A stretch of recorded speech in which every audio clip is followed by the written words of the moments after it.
بسم اللہ الرحمن الرحیم۔ میرے پیارو اللہ تعالیٰ جل شانہ سے دعا ہے رب کریم آپ کو اور آپ کے سارے متعلقین محبین کو اپنے حفظ و امان میں رکھے۔ آج ایک بہت اہم بات عرض کرنے لگا ہوں کہ اس وقت جو ہمارا پورا ملک اور پڑوسی ممالک بھی ایک عجیب صورتحال کا شکار ہیں، اس کی وجہ کیا ہے؟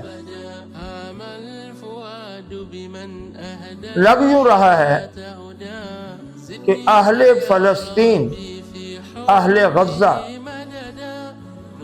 ان کی بددعائیں، ان کی شکایتیں اللہ کی بارگاہ میں پہنچ گئی۔ اگر فلسطین کی ایک بچی شہادت کے وقت یہ کہہ رہی ہے کہ میں جا کر اپنے اللہ سے شکایت لگاؤں گی، اگر فلسطین کے معصوم بچے ہفتوں مہینوں بھوک اور پیاس کی شدت میں بلکتے ہوئے، ہڈیوں کے ڈھانچے بنے ہوئے جام شہادت نوش کر جاتے ہیں، تو معلوم ہوتا ہے کہ اللہ کی بارگاہ میں شکایتیں لگ چکی ہیں۔ آج کی میری بات کو بہت غور سے لینا اور خدا کے لیے اسے معاشرے میں عام کر دو۔ ہاں، یہ بات بالکل واضح نظر آ رہی ہے۔ سنو، اہل فلسطین پتہ کون ہے؟ میرے آپ کے آباء و اجداد کون ہیں؟ کہیں کسی کے ہندو ہوں گے، کسی کے سکھ ہوں گے، کسی کے مسلمان ہوں گے، پتہ نہیں کون ہوں گے، کیسے ہوں گے، کیا ہوگا۔ لیکن جو اہل غزہ، اہل فلسطین ہیں، یہ صحابہ کی اولادیں ہیں، یہ نبیوں کی نسلیں ہیں۔ ہاں، ان نبیوں کی نسلوں پر، صحابہ کی اولادوں پہ ظلم ہو رہے ہیں۔ ان میں اکثریت صحابہ اور انبیاء علیہ السلام کی نسلیں ہیں۔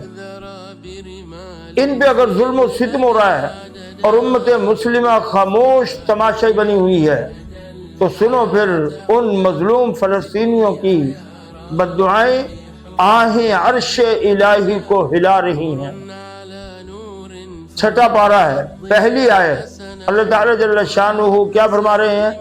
لا يحب اللہ الجہر بالسوء من القول الا من ظلم۔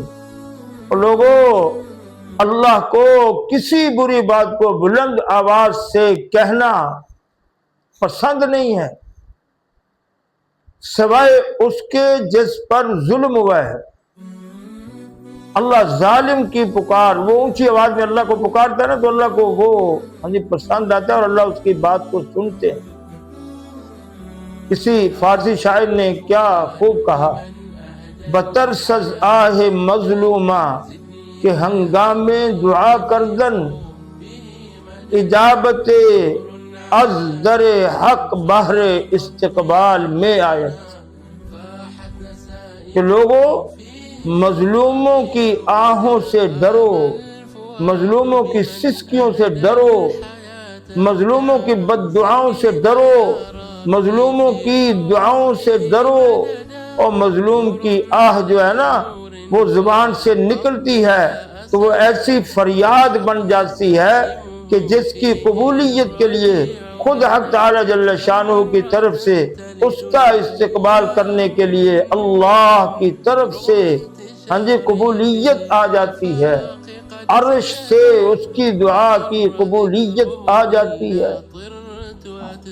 اس لیے مظلوموں کی بددعا سے ڈرو۔ پتہ کیا ہو رہا ہے؟ کہیں جنگلوں میں آگ لگ رہی ہے اور وہ قابو میں نہیں آ رہی، کہیں ندی نالوں میں طغیانی آ رہی ہے اور وہ بستیاں بہا کر لے جا رہی ہے، کہیں پتھر جو ہیں وہ لڑکتے ہوئے آ رہے ہیں اور بلڈنگوں کو، مکانات کو، محلات کو مسمار کرتے ہوئے گزرتے جا رہے ہیں۔ ایسے ٹکراتے ہیں مکانوں کے ساتھ جیسے میزائل ٹکرا رہے ہوں۔ اور کہیں دریاؤں کے اندر طغیانی آتی ہے، ان کے سامنے جو بند باندھے گئے ہیں وہ بند بے بس نظر آتے ہیں، ڈیم بے بس نظر آتے ہیں۔ اور کہیں بارشیں اتنی زیادہ ہو جاتی ہیں کہ بارشوں کا پانی بے قابو ہو جاتا ہے۔ یہ کیا ہو رہا ہے؟ کہیں زلزلے آ رہے ہیں، سینکڑوں جانیں اس میں جا رہی ہیں، ہزاروں مکان گر رہے ہیں، اور کہیں کروڑ برس ہو رہے ہیں، بادل پھٹ رہے ہیں، جانیں جا رہی ہیں۔ میں اس وقت بڑے درد دل سے کہہ رہا ہوں، ہم عجیب لوگ ہیں، پتہ نہیں ہمیں کیا کس چیز کا انتظار ہے، ہم تو اس سے مس نہیں ہوتے۔ بڑی عجیب بات بتاؤں، صرف ایک دن پہلے پرسوں میں ایک شادی میں شریک تھا،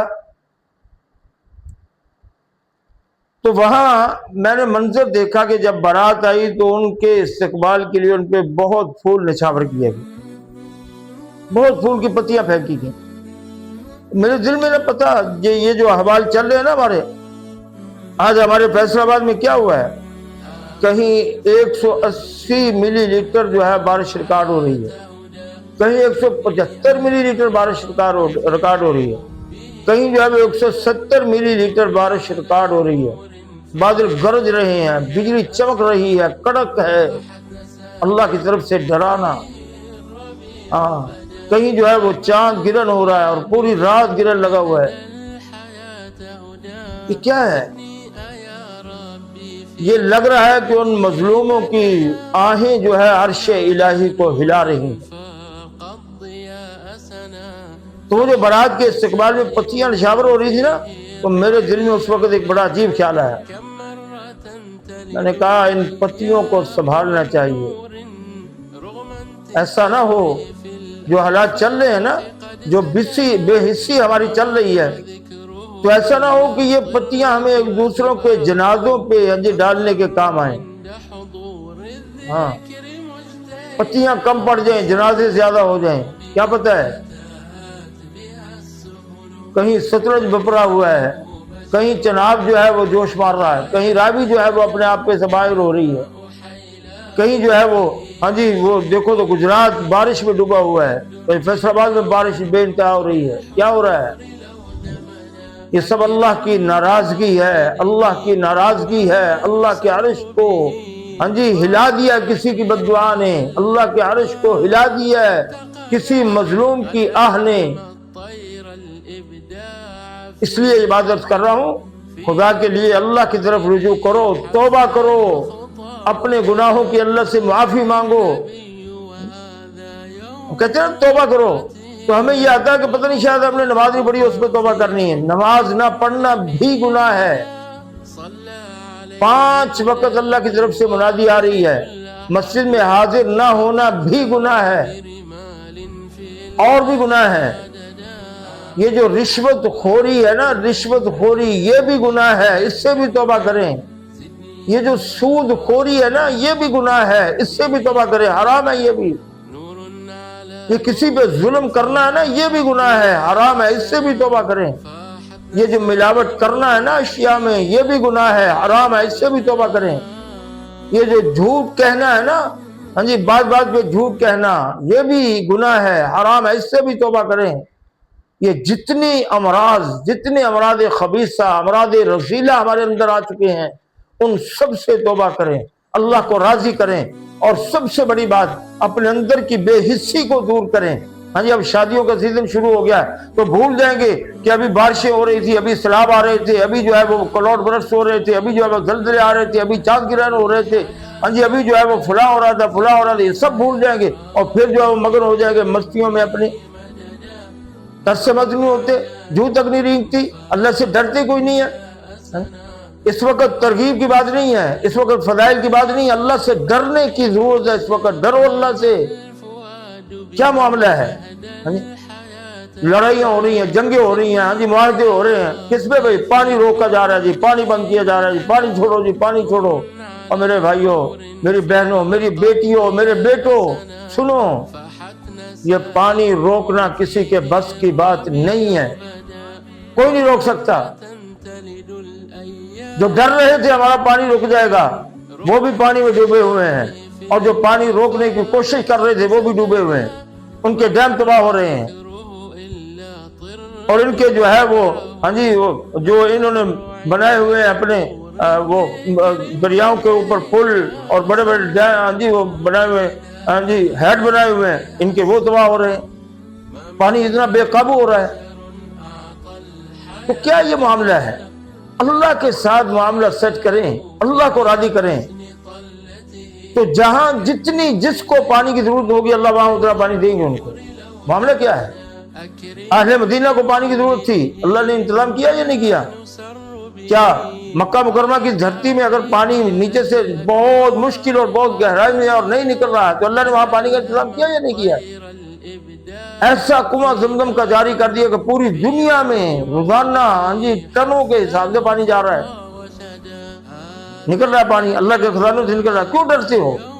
معاملہ اللہ کے ساتھ سیٹ کرو، کسی کا معاملہ کوئی نہیں ہے، کوئی کچھ نہیں کر سکتا، اللہ کو راضی کرو، اور خاص کر اپنی بے حسی کو ختم کریں۔ یہ جو ہم نے فلسطین کے مسلمانوں کو، غزہ کے مسلمانوں کو بے یار و مددگار چھوڑا ہوا نا، کوئی ان کے لیے دعائیں نہیں ہیں، کوئی ان کے لیے ہاں جی ہمارے، یہ عجیب بات ہے کہ غیر مسلم ممالک میں ان کے ہاں جی حق میں پروٹیسٹ ہو رہے ہیں، ہاں جی وہ ریلیاں نکالی جا رہی ہیں، جلوس نکالے جا رہے ہیں، ان کے حق میں جو آواز اٹھائی جا رہی ہے، اور ہم اتنے بے حصہ ہیں کہ ہمارے یہاں ان کے لیے آواز اٹھانی نہیں۔ وہ چند مولوی بیچارے اٹھتے ہیں، وہ تھوڑا سا ہاں جی چند لوگوں کو لے کے، اور ان کو بھی ہم جو ہے حقارت کی نظر سے دیکھتے ہیں۔ جو ہمارا سب کا، ہم مسلمان نہیں ہیں، کون ہے ہم میں سے جو مسلمان نہیں ہے؟ کون ہے ہم میں سے جو آقا علیہ السلام کو امتی نہیں ہے؟ کون ہے ہم میں سے جس کو اہل فلسطین کے ساتھ محبت نہیں ہے؟ اللہ کے محبوب علیہ السلام تو فرماتے ہیں کہ سارے مسلمان جو ہے وہ ایک جسم کی مانند ہیں، دنیا کے کسی خطے میں بسنے والے مسلمان ہوں، ایک جسم کی مانند ہے۔ اذا اشتکا منہ عضو تداعی لہ سائر الجسد، کہ اللہ کے محبوب فرما رہے ہیں کہ مسلمان ایک جسم کی مانند ہیں، کسی جسم کے ایک حصے میں تکلیف ہو سارا جسم بلبلا اٹھتا ہے۔ دیکھو غور کرو، کانٹا پاؤں میں چبھتا ہے تو پتہ کیا ہوتا ہے؟ سی زبان سے نکلتی ہے، زبان سی کرتی ہے، پانی آنکھ سے نکلتا ہے، ہاتھ کی مٹھیاں بند ہو جاتی ہیں، سارے جسم کے رونگٹے کھڑے ہو جاتے ہیں۔ کیوں؟ کہ یہ پاؤں بھی جسم کا حصہ ہے، پاؤں بھی جسم کا حصہ ہے۔ اور میرے بہنوں بھائیوں، میرے بیٹوں بیٹیوں، فلسطین والے تو ہمارے سروں کا تاج ہیں، وہ تو انبیاء علیہ السلام کی سرزمین کے باشندے ہیں، وہ تو حضرت ابراہیم علیہ السلام کے پڑوسی ہیں، وہ حضرت یوسف علیہ السلام کی سرزمین کے باسی ہیں، وہ حضرت یحییٰ علیہ السلام، حضرت زکریا علیہ السلام، حضرت ہاں جی وہ اسحاق علیہ السلام، حضرت یعقوب علیہ السلام، یہ تو ان نبیوں کی سرزمین کے باشندے ہیں، یہ تو ہمارے سروں کا تاج ہے۔ سرزمین انبیاء میں خون کی ہاں جی ہولی کھیلی جا رہی ہے، اور مسلمان ٹچ سے مت نہیں ہو رہا ہے، اور مسلمان کے معمولات میں فرق نہیں آ رہا ہے، اور مسلمان کی جو ہے وہ گریہ زاری نہیں ہو رہی، اور مسلمان اللہ کی طرف رجوع نہیں کر رہا، اور مسلمان اللہ سے اپنے گناہوں کو معافی نہیں مانگتا، اور مسلمان اپنے ان فلسطینی بہن بھائیوں بچوں بوڑھوں کے حق میں آواز نہیں اٹھاتا، تو پھر مسلمان کے اللہ کی ناراضگی اور اللہ کے عذاب نہیں آئیں گے تو اور کیا ہوگا؟ اس لیے ڈرو اللہ سے، بچو اللہ کے عذاب سے، اللہ کے عذاب کو، اللہ کے غضب کو دعوت نہ دو، توبہ کرو، رجوع کرو اللہ کی طرف۔ اللہ ہم سب کا حامی و ناصر ہو۔ اللہ جل شانہ عالم بھر کے مسلمانوں کی ہر چیز کی، بالخصوص اہل غزہ کی، اہل فلسطین کی، اللہ جل شانہ ہر چیز کی، ہر طرف سے، ہر طرح سے حفاظت فرمائے۔ اللہ ہم سب کا حامی و ناصر ہو۔ السلام علیکم ورحمۃ اللہ وبرکاتہ۔